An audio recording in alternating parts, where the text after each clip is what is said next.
Kind of spur of the moment, just get Coach Harder just a couple of words. That's no problem. Have a seat. No problem. Got to be proud of the job Jalen Seegers is doing. And we brought him in tonight because he was on the all-tournament team, but he had 26 points on Tuesday, had 16 points, 13 rebounds last night. Got to be pleased with his work. Very pleased with him. He's been working very hard in practice, putting in the effort. He's playing great defense, rebounding, and knocking down his shots. And he does so many different things. His game is like, talk about those baseball players being a 5'2" player. He's got to be like a 5'2" basketball player, maybe a 6'2" player. Oh, yeah, he's definitely got the whole package. He finishes at the rim. He's a good shooter. He's developing a lot. And he's really working on attacking the rim. And his mid-range isn't bad either, so he's putting it all together. Kind of like all these kids here now. We got Jalen Spicer, we got Jalen Goro, we got Jalen Seegers, we had Darius Moore, we had as well Trevor Mayo. Good crew here tonight. Oh yeah, great crew of guys, and great kids too. Excellent basketball players, but high character kids. They definitely do a good job representing Greensboro. As you were getting ready for this season, you took the job. We were at your school late last spring, close to the summer, had that meeting in the media center, and they announced Matt Harder, the new coach of the Page Pirates. Talk about what you thought when you took the job that day, and then what you were thinking about when you had to coach your first game of the season. There's a lot of things that changed in between then. How did you absorb and take all that in? There's no way you could be thinking you would be facing as many changes as you did when you began the season. Oh, no doubt. But, that's just part of basketball. I've been fortunate enough to have this opportunity, and I've definitely taken advantage of it and, doing the best I can with it because, like I said, I'm very grateful to have it. I've had a great support structure around me from Page High School. I got a great staff to work with, and, Rusty Lee, and I got John Harder and my other assistant coaches right beside me. They've been there to motivate me and keep me on the right path. And I work with a great group of kids, and that makes it fun. And the job you've been able to do lately since you got Xavier Hill-Mays back really helped that inside, helped that post presence come alive on the inside. But the changes you had to make and the adjustments you had to make, that had to be tough because you lose your top shooter outside, Anthony Eves, lose your point guard, Ty Graves. They both move on to other locations. And then you move DeAndre Overton to point guard. I don't think anybody could see that coming like a truck coming down the highway. The big, tall point guard takes over. He's the big man out front. There goes one of the guys who played inside, now playing outside. You kind of rearranged everything, but now it's starting to really come together. And I told Jalen Seegers earlier, there's ways it could happen. This team could eventually become better in some ways than last team was last year. You can make this a better team in 2014-15 than it was last season when you lost to Lake Norman in that last game. If we got to that point, I'd be extremely happy. But we other kids, and we had some departures, but it allows the other kids to step up and see some roles that they normally may not have had. Exactly. DeAndre stepping up and play point. He's done a tremendous job for us. And Jalen's kind of become from Jalen Seegers kind of being a little bit of a quiet player in some ways. His game has kind of opened up some now. It has. DeAndre's ability to find him. Where did DeAndre get all that? Because I didn't see him as a point guard in his previous life before this year. He's always had a decent handle and done a pretty good job. We've seen him kind of as a point forward because he could bring it up from time to time. He's a great passer. He sees the floor pretty well. With his size, he can break down the defense and find guys where the smaller guard may not be able to. And it's probably a better thing maybe in a long-term scheme of things, maybe because he's a junior. So you got he and Jalen back again next year, but having him at point guard this year just going to make you a better team in the future. And if he can, it's almost like Coach Furlow. I always use her reference out at Northern when she puts Samantha Cofer, she put at the point. And Samantha's going to college when she goes to Elon. She's going to be playing a point or playing a guard spot. You give a kid a chance to play that spot now, that's going to help him now, it's going to help him in the future too. Right, and with DeAndre, he's been able to handle it, but in college, depending on plays football, basketball. Or plays both. Yeah, so we're not sure, but he's going to have the ball in his hands, and for him to go ahead and be so comfortable with it and leading the team and running the offense, that's only going to make him better. He looks like he's comfortable with it too. Like he enjoys it. He likes being in that spot. He does. He doesn't shy away from the ball at all. He wants the ball. He looks for it, gets us into offense, leads the kids. It's almost like with Tyron Melton. I'm just using my own personal observation. Almost Tyron, it's like you watch. I really don't want this spot, but I would love to be the shooting guard. If we can run this point, have them run the point. I'll be feeling much better running that number 2 spot. I'll do a good job for you there. Tyron's also he's still running the point for us, but it allows us to free him up a little bit to get some shots. So that's helpful too. Yeah, because that defense is a defensive tendency, and a team that doesn't do very well, they're going to collapse on that big point guard. Automatically comes across and just dish that ball off to the outside shooters. And the ability of Tyron to knock down that shot, Jalen to knock down that shot, Will Jones to knock down that shot. That's something we didn't see as much out of Jalen in the past either, was that outside shot he's had this year. He's put a lot of work into it on his own time and training with others. And he's really pushed himself to get better, and that's an aspect he's going to have to translate to college. And he's seen that what he needs to get better on, and he's taken all those, all of his, I wouldn't say weaknesses, but points that he can improve on, and he's looked at all those, and he's gotten better. And then that's what great players do. Because in that Hayco tournament, Jalen Seegers, he's getting the points, he's getting the rebounds, he's getting the loose balls, he's getting the block shots. He was just doing everything. The crazy thing is sometimes he'll do some of everything, a couple of different everythings in the same play. Yeah, he's all over the place. Last night, he had a few blocks, rebounds, assists, and his defensive intensity impacts the game, and that might not always show up in the box He said one of his key things is defense and his rebound. That's where he takes a lot of pride in his game. Yeah. And he might not see it on the floor, but his help side and being able to help out and cut off dribble penetration, little things that aren't necessarily in the stat book, the stat sheet that you see, he brings those intangibles to our team. Let's throw the big question out that we haven't asked yet. This may be the biggest one, waiting around. Got to get it going on. Second semester, after the exams, all that academic work's done for the first half of the school year. You got Xavier Hill Mays back. What does it mean to have him now back playing again? And it sounds like from last night, reading some of the information you put out there, he put out there too. What's it mean to have him back now playing in the middle again? It seems like he's starting to feel comfortable there in the middle again. It's a tremendous help for us. Xavier's one of the best big men in the area. I take him against anybody. When he's on, man, that dude is on. No doubt about it. He brings a presence to the floor that is hard to bring. And somebody said maybe somebody said it maybe to write it from last night's game. Or somebody said it somewhere else. People respect him because of his demeanor. They say, hey man, we respect this guy. And he commands respect. When he goes out there, he's a senior leader. He's providing that veteran leadership. Currently, we've only got 2 seniors on the team. And it's been a huge lift for him to come back. And we got our eyes on finishing the conference strong, but we realized we had Smith, Dudley, Grimsley, Southern Alamance. Southern Alamance is no team to sleep on these days either. The conference is great this year. There's a little different than it's been in the past. I mean, it's not like you got a dominant team or a team at the bottom is just so weak.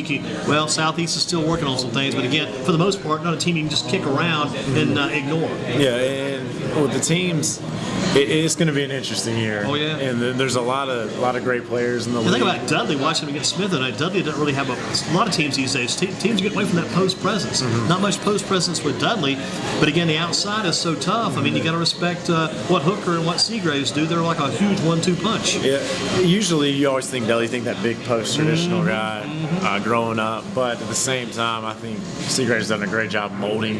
He does a great job with the players that he has, getting his system to work, and he gets the most out of his kids. And with Hooker and Seagraves' son, it's quite a 1-2 punch right there. Not kidding. Pretty If good combo. Smith still had J.J. Watson, they may be the odds-on favorite because J.J. Watson was a wild man, can control the game. But even without J.J. Watson, this kid Aaron Simpson has really stepped up big for them. Oh, I really like Aaron. I had the chance to coach him when I was over at Smith, and great kid. He's a competitor. He's a warrior on the court. Goes after it, and he's one of those guys that competes on every possession. You kind of look up and expect to see him at the foul line or someplace in a position to have a chance to win that game for you at the end. You expect to see him up there. Oh, that's his moment.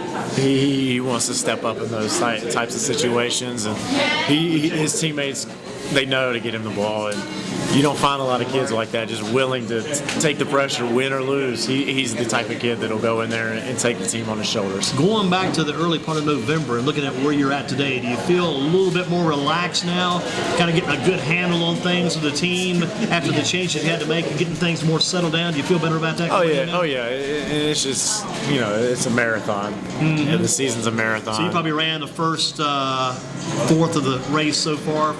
We're getting there. Third, maybe the first third of the race. I like to say that it's settling down a little bit, but we're just cranking up conference. Some people like to say we're glad our season's half over. Other people would like to say, well, I hope our season is just a third of it. I want more season because you guys are starting to come into your own. Oh, definitely. Right now. I wish I hope we can play as long as we can. The conference is definitely where our priority, our focus is on now, and it's still early. We still have nine more Jalen conference earlier, games. what do you got to do after such a good performance last night against Southwest Guilford? What do you got to do to take that performance from last night, pick right up where you left off, and carry that into the Grimsley game? Because the tendency might be, well, we just wiped up and wiped out Southwest Guilford. We're going to blow Grimsley away. We look at us now. How do you build upon what you got last night and carry that to the next game? We're definitely not approaching it that way. We realized that we played pretty well against Grimsley the first time. They missed some shots, and we know that they're going to come out swinging tomorrow, ready to play. And with guys like Puryear, they're tough. They can fill it up quickly, and we're ready to compete. And we talked last night. I told the kids how proud of them I was, but I said, you know what? Moving on. That's great. We're moving Southwest. on. It's just one chapter in this big, long book. And that was our emphasis today, that we have to bring it. It doesn't matter. Southwest, great win for us.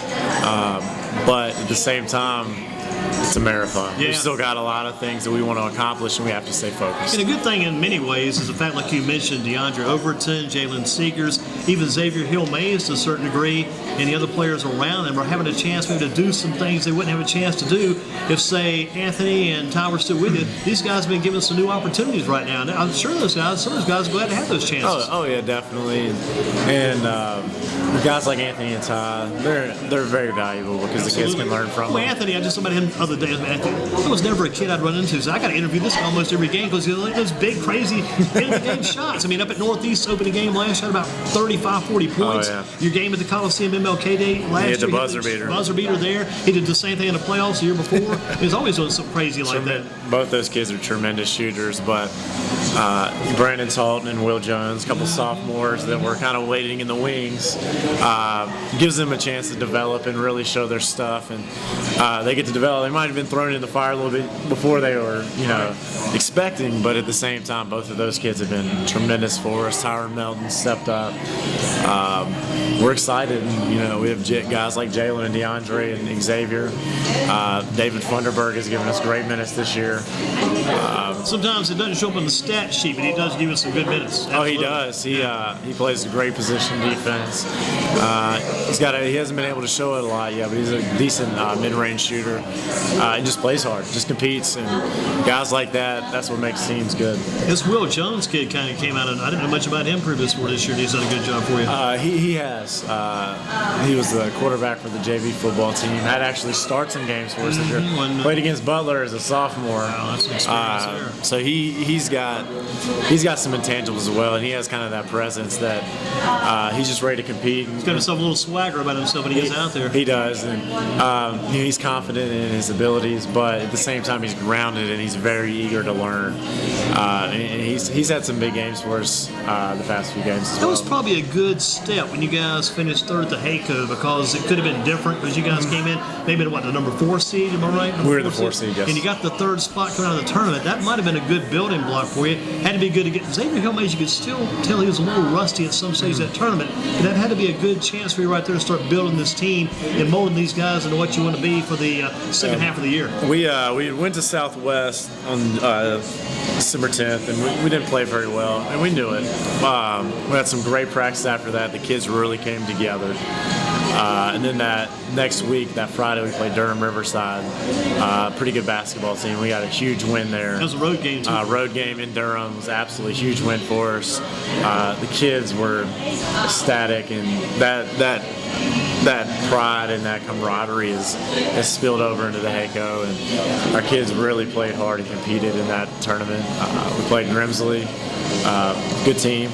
Played Greensboro Day, and they speak for themselves. We hung with them there for a while, and our kids were down that we lost, but at the same time, it made them more hungry. They wanted to work harder. They wanted to get back in the gym and do what we could to be successful and build on that. We had a tough game with Smith that Monday. It's a hard-fought game. It's a very physical game, defensive-minded, back and forth.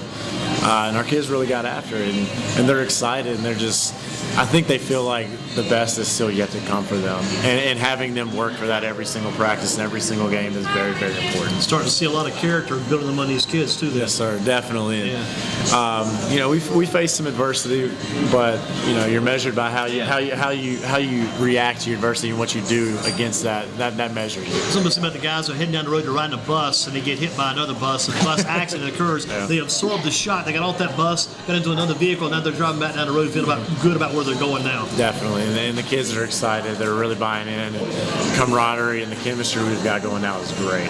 What was the atmosphere like in your gym last time you guys beat Southwest? I mean, people probably pretty excited about that. They were excited. Our student section, the parents were excited. I think it took some people by surprise, but we've known all along that when we play well and we do the things that make us a good team, we can be dangerous. We can play with anybody. And that's a good test because Southwest Guilford were both Langleys and Cayman Mitchell and Orlando Smith and Ben Ferguson. I mean, you got 5 guys right there that can play with anybody around. Southwest is a very good team. Every team has nights like that, and they'll be fine. And I'm anxious to see that Southwest Northwest game. It's just going to be pretty fun. I'm just hoping that's not the same night as the Greensboro Day Wesley. I hope that's not on January 20th. For some reason, January 20th is sitting on the back of my mind. I hope that's not a night when those are both going at the same time. Was that Greensboro Day and Wesleyan game? That's going to be because Wesleyan's got some kind of crazy. They earned it, but they got a wild swagger about them these days. Oh, they do. Do anything with those guys? Very talented.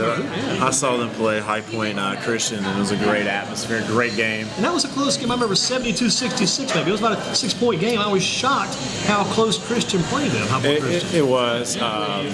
Wesleyan, very good team, and with Brandon Clifford at High Point Christian, great coach. Good job, yeah. Does a tremendous job with those kids. Pretty much got that Western Guilford kid over there too. Now, if he's a basketball or not, their quarterback, Deshaun Taylor, has gone to High Point Christian this week, and some of the news we got. So that could also kind of change the complexity of his team, possibly. But like I said, that was a closer game than I thought it would be when Wesleyan beat High Point Christian by 6. But High Point Wesleyan or Wesleyan Christian Academy, I don't like that High Point part. Wesleyan Christian Academy, looking at those guys, I mean, they played a schedule like the NBA schedule this year. They played an incredible schedule. I think they're down in Florida. I think maybe they're going to Chicago or another big city. Tremendous team, a lot of talented players. Just a fun team to watch. Florida came right back and played in the WRAL tournament in Raleigh almost the same week. They're all over. Yeah. But I guess you got to do that when you got that kind of talent. Maybe that's time coming through. You better seize the moment and opportunity while you got a chance to play that kind of stuff. Definitely, and they're a fun team, and got an entertaining bunch of kids to watch. A lot of good basketball players over there. Yeah, because Jalen mentioned that Quay Parker. I think he said Quay Parker's on his AAU team. Oh, yeah. Man, that's a wild AAU team. Definitely. They have some athletes. Tell you what, this day and time, the basketball has just gone to a whole new level. I mean, looking back at your dad's teams in Moorhead, 2 state championships there, and you probably compare those teams back in your dad's and what you see today, it's just a completely different animal. A little bit.